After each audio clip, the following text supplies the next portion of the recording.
بسم الله الرحمن الرحيم السلام عليك يا أبا عبد الله السلام عليك يا ابن رسول الرحمن الله. الرحیم الحمد للہ الذی جعلنا من المتمسکین بولایت امیر المومنین۔ السلام علیکم یا علی علیہ السلام عدد۔ آپ دیکھ رہے ہیں ہمارا آفیشیل یوٹیوب چینل۔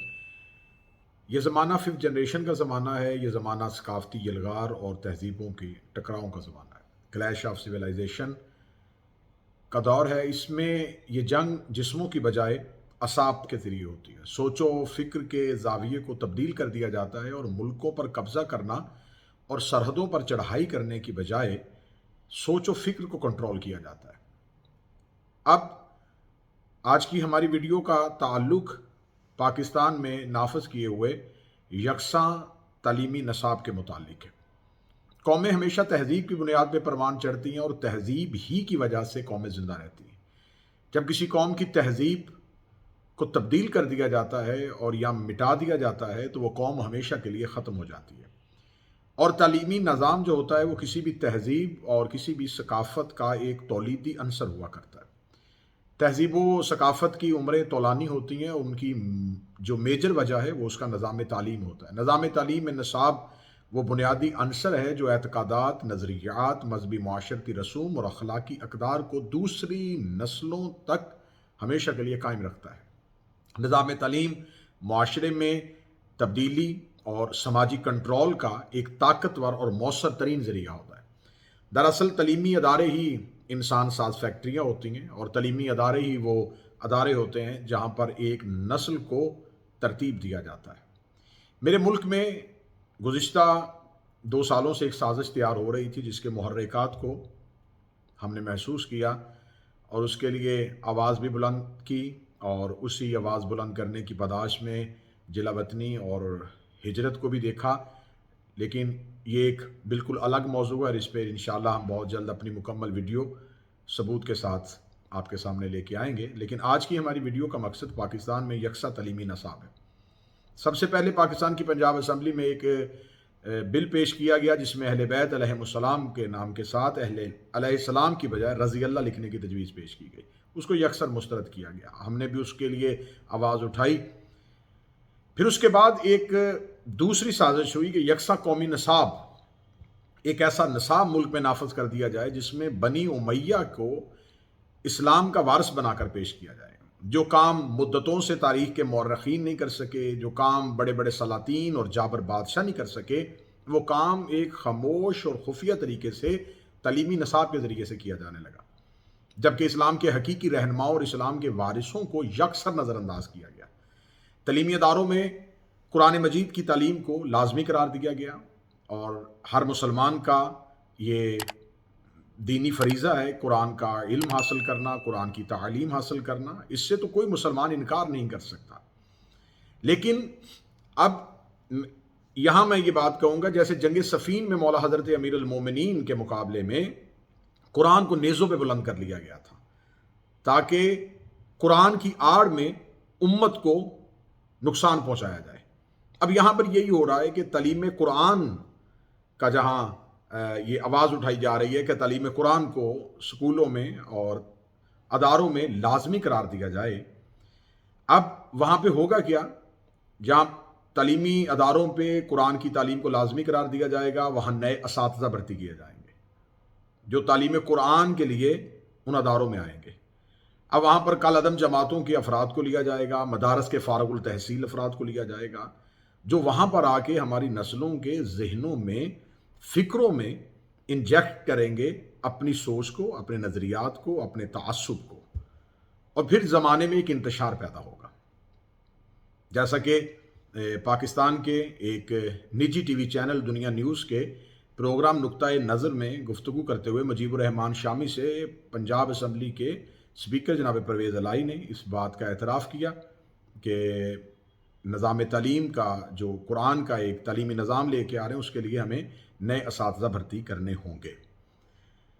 اب ہمارا یہاں پر ایک دوسرا سوال یہ ہے کہ جو تعلیمی نصاب کا مسودہ نشر ہو چکا ہے، ان کی ویب سائٹ پہ بھی موجود ہے، اگر آپ تعلیمی نصاب جو یکساں تعلیمی نصاب ہے، اگر اس کا آپ اثر نو مطالعہ کریں تو آپ کو دشمنی اہل بیت محسوس ہوگی. آپ کو محسوس ہوگا کہ یہ تعلیمی نصاب چند اہل علم نہیں بلکہ بغض اہل بیت دل میں رکھ کے بیٹھے ہوئے افراد کے قلم سے نکلا ہوا ہے. اس تعلیمی نصاب میں اہل بیت علیہم السلام کو یکسر نظر انداز کیا گیا ہے اور بنی امیہ کو اسلام کا ہیرو، بنی امیہ کو اسلام کا حقیقی وارث قرار دیا گیا ہے.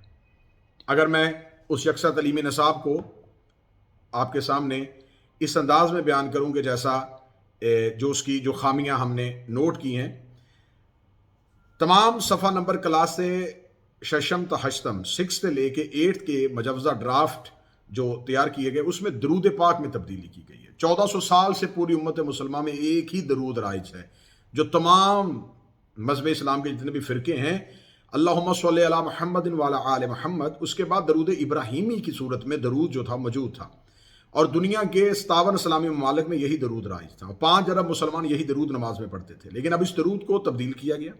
اس درود میں آل محمد جہاں اہل بیت کا ذکر ہے وہاں اصحاب ہی اجمعین کا ذکر کیا گیا کہ آپ پر لازم ہوگا کہ آپ درود میں صحابہ کو شامل کریں، جبکہ یہ صریحاً قرآن کی نص کی خلاف ورزی ہے. یہ صریحاً قرآن کی توہین ہے کیونکہ قرآن میں درود جو ہے وہ خدا اور اس کے ملائکہ پڑھتے ہیں اور درود مخصوص ہے سرکار ختمی المرتبت اور ان کی پاکیزہ اطرت کے لیے، اہل بیت علیہ السلام کے لیے مخصوص ہے. صحابہ نے تو زندگی میں اپنے لیے درود کو مخصوص نہیں کیا جو آج صحابہ کے نام پہ کیا جا رہا ہے. اس کے بعد اگر ہم آگے چلیں تو آگے چل کے اس کا جو نصاب میں صفحہ نمبر 1 سے لے کے صفحہ نمبر 66 تک اہل بیت کے فضائل اور مناقب کو عمدن چھپایا گیا ہے. غزوہ بدر میں امیر المومنین علیہ السلام نے جو کفار کو قتل کیا اس کو حذف کر دیا گیا ہے. غزوہ خندق میں حضرت علی نے جو عمر بن عبد الود کو قتل کیا اس کو ختم کر دیا گیا ہے. فتح مکہ پہ رسالت مآب کے دوش پر سوار ہو کے جو مولا علی نے بتوں کو توڑا اس کو بالکل حذف کر دیا گیا ہے. اور صلح حدیبیہ میں کاتب صلح کے لیے مولا امیر المومنین کا جو کردار تھا اس کو ہمیشہ کے لیے حذف کر دیا گیا ہے. یہ صفحہ نمبر 22 ہے. اور رسالت مآب نے جو مواخات قائم کرتے ہوئے مولا علی کو دنیا اور آخرت میں یا علی انت اخی فی الدنیا والآخرہ کی حدیث درج کی تھی اس کو بھی ختم کر دیا گیا ہے. یزید کا قبیلہ بنو امیہ کا ذکر نیشنل بک فاؤنڈیشن کی اردو کی کتب میں موجود ہے، جس میں سرکار رسالت مآب کے پاک اجداد حضرت ہاشم، حضرت عبداللہ، حضرت ابو طالب علیہم السلام اور بنو ہاشم کے فضائل کا کہیں ذکر موجود نہیں ہے. جناب حضرت جعفر طیار کے ذکر کو مکمل طور پہ ختم کیا گیا ہے. ریاست مدینہ میں شاہ مدینہ کی شہزادی بزت رسول کے ذکر کو محدود کرنے کی کوشش کی گئی ہے. جناب سیدہ کا بہت محدود سا تذکرہ کیا گیا ہے اور قومی نصاب کے مطابق شائع کردہ اردو کی کتاب میں حضرت سیدہ سلام اللہ علیہا کو ان کے مقام سے معزول کر کے دیگر خواتین کو افضل قرار دینے کی کوشش کی گئی ہے. حجت الوداع کے دن رسالت مآب نے جو حضرت علی کو 1 لاکھ سے زیادہ صحابہ کے مجمع میں مولا کا لقب دیا تھا اس کا بالکل انکار کر دیا گیا ہے. تذکرہ ہی نہیں ہے اس کا ذکر ہی موجود نہیں ہے. حدیث غدیر کے 100 سے زیادہ راوی ہیں جسے بلا تفریق مذہب و بلا تسلیم کیا جاتا ہے، اس کو بالکل اس میں خارج کر دیا گیا ہے. اگلا ظلم دیکھیے، نئے نصاب میں یہاں تک جسارت کر دی گئی ہے کہ امام حسین علیہ السلام کی قربانی واقعہ کربلا کو شامل ہی نہیں کیا گیا، جو کہ مذہب اسلام کی تعمیر اور مذہب اسلام میں ایک فکری انقلاب کا سب سے بڑا باب تھا، اسے بند کر دیا گیا ہے. امام حسن علیہ السلام کو خلفاء میں شامل نہیں کیا گیا. بزرگ صحابہ کرام کا تذکرہ نہیں کیا گیا. صحابہ کرام کی عزت کی بات کرنے والوں نے جناب سلمان محمدی کا تذکرہ نہیں کیا. حضرت ابو ذر غفاری کی کوئی باب درج نہیں ہے، حضرت عمار کے لیے کوئی باب درج نہیں ہے، حضرت مقداد کے لیے کوئی باب درج نہیں ہے. اور اگر آپ بر صغیر پاک و ہند میں اولیاء کرام کا تذکرہ دیکھیں تو بر صغیر پاک و ہند میں اشاعت اسلام کے لیے اولیاء کرام کا جو کردار ہے تو اولیاء کرام کے کردار میں صوفیہ کے ذکر میں سے سرکار سید بری امام کاظمی سرکار، حضرت عبداللہ شاہ غازی سرکار اور سخی سرور سچل سر مست لال شہباز قلندر اور ان تمام محبان اہل بیت علیہم السلام فقراء کے کردار کو حذف کر دیا گیا ہے۔ صحابہ اکرام کا جہاں تذکرہ کیا ہے وہاں پر لفظ اسوہ شامل کیا گیا ہے، جیسا کہ اسی نظام تعلیم کی اگر میں دکھا سکوں تو اس کی جو چھٹی کی کتاب ہے اس میں نصاب ہے، اس میں عمر بن عاص کے واقعے کو بطور ایک سبق ایک لیسن ہے پورا عمر بن عاص کے حوالے سے جس کو شامل کیا گیا ہے، جبکہ یہ وہ شخص ہے جس نے جنگ صفین میں مولا امیر المومنین کے خلاف تلوار اٹھائی، جس کا بیٹا 2 تلواریں لے کے امیر المومنین کے مقابلے پہ جنگ صفین پہ آیا، اور جس نے اہل عراق کو 2 حصوں میں تقسیم کیا۔ اس کے لیے پورا ایک چیپٹر، اور پورا چیپٹر لکھنے کے بعد نیچے لکھا گیا ہے طلبہ کے لیے کہ ان کے اسوہ کو اپنایا جائے۔ لا حول ولا قوت الا باللہ العلی العظیم۔ اور اس کے علاوہ اگر آپ اس کو دوبارہ دیکھیں تو اس میں بلا واسطہ 70 اور باقاعدہ 25 شخصیات اہل بیت کے علاوہ جن کا تذکرہ کیا گیا، اور اہل بیت میں سے 3 یا 4 افراد کا برائے نام تذکرہ کیا گیا ہے۔ تو یہ نصاب جو ہے یہ یقیناً ہم سمجھتے ہیں کہ اس ملک کے خلاف بھی ایک سازش ہے۔ اس ملک میں ایک انوکھی فکر کو مسلط کیا جا رہا ہے، ایک منفرد فکر کو مسلط کیا جا رہا ہے، کسی ایک فرقے کی سوچ کو یہاں پر مسلط کیا جا رہا ہے۔ تو میرے ملک کے ذمہ داران سے یہ اپیل ہے کہ ابھی یہ ہمارا ملک جو ہے وہ پاکستان کے ایک سابقہ جنرل ضیاء الحق کی باقیات کو کاٹ رہا ہے، جس نے اس ملک میں ایک فرقے کا نظام مسلط کیا تھا، اور اوقاف کی مسجدیں کسی ایک مسلک کے لیے صرف ان کے دروازے کھولے تھے، اور یہ قانون بنا دیا تھا کہ صرف ایک ہی مسلک کے افراد کو اوقاف کی مساجد میں بطور خطیب تعینات کیا جائے گا۔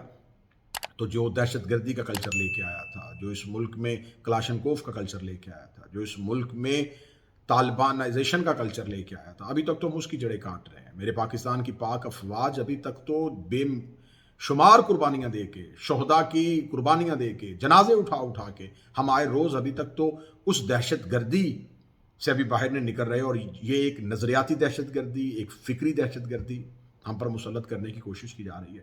یقیناً میں جانتا ہوں کہ شاید ارباب اقتدار نے یہ کام بغض اہل بیت میں نہیں، غفلت میں کر دیا ہو۔ میں ان سے کہوں گا کہ اپنے اس فیصلے پہ دوبارہ نظر ثانی کریں۔ حالیہ دنوں میں لاہور میں ایک پریس کانفرنس ہوئی جس میں ملت جعفریہ کی نمائندگی کرتے ہوئے بھی علماء کرام نے اور اسلامی نظریاتی کونسل کے ہمارے ممبران نے بھی اس کو یکسر مسترد کیا۔ ہمارے مختلف مذہبی تنظیمات کے قائدین جو ہیں انہوں نے بھی مسترد کیا۔ میں خطبہ ذاکرین اور مولا امام حسین علیہ السلام کے ماتمیوں کی نمائندگی کرتے ہوئے ہم اس یکساں تعلیمی نصاب کو یکسر مسترد کرتے ہیں، اور ہم چاہتے ہیں کہ مذہب اہل بیت کے ماننے والے جن کی ایک کثیر تعداد ملک پاکستان میں مقیم ہے ان کے تحفظات کو جگہ دی جائے۔ ہم یہ مطالبہ نہیں کرتے کہ آپ ہماری ہی فکر، ہمارا ہی مکتب مکمل لکھیں، لیکن آپ تذکرہ اہل بیت کیجیے، آپ تذکرہ خانوادہ رسول کیجیے، آپ تذکرہ خاندان رسول کیجیے، آپ رسالت مآب کی ان جید صحابہ کرام کا تذکرہ کیجیے، اور اس فیصلے پر نظر ثانی کریں۔ جناب وفاقی وزیر تعلیم اور پاکستان کے مقتدر حلقوں سے ہماری گزارش ہے، اور اگر پھر بھی ہماری نسلوں کے سروں پر اس نظام کو مسلط کیا گیا تو ہم اس کے لیے ہر ممکن کوشش کریں گے کہ پرامن طریقے سے اس کے راستے میں رکاوٹ بنے، تاکہ ہم اپنے آنے والی نسل کا فکری قتل نہ ہونے دیں، ہم اپنے آنے والی نسل کا نظریاتی قتل نہ ہونے دیں، کیونکہ یہ ایک واحد مکتب ہے جو ایک بحر بیکراں کی طرح لوگوں کے ذہنوں کی طرف متوجہ لوگوں کو کر رہا ہے۔ یہ ایک فکری انقلاب ہے جو کربلا سے حضرت امام حسین علیہ السلام کی قربانی کے بعد شروع ہوا، اور یہ اس انقلاب کو بہت جابر اور ظالم حکمران آئے جنہوں نے کھوپڑیوں کے مینار بنائے، انسانی لہو کے گارے کے ساتھ عمارتیں کھڑی کی۔ وہ بہت جابر بڑے ظالم بادشاہ تھے، لیکن ان کے اقتدار کا سورج ہمیشہ کے لیے غروب ہو گیا۔ ذکر حسین، ذکر اہل بیت آج بھی بلند ہے، کیونکہ ذکر کا وعدہ خدا نے کیا تھا، کیونکہ انہوں نے اللہ کے ذکر کو بلند کر دیا۔ اب ان کے ذکر کا تحفظ کرنا اللہ ہی کی ذمہ داری ہے۔ ہماری صرف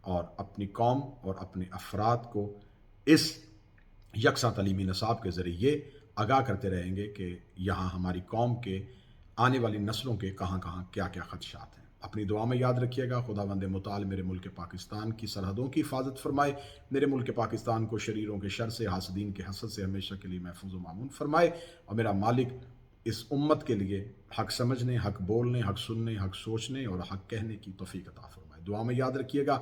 ہمارے اس چینل کو سبسکرائب کیجیے گا تاکہ آنے والی تمام معلوماتی ویڈیوز آپ تک پہنچ سکیں۔ دعا میں یاد رکھیے گا۔ السلام علیکم، اللہ حافظ، یا علی مدد۔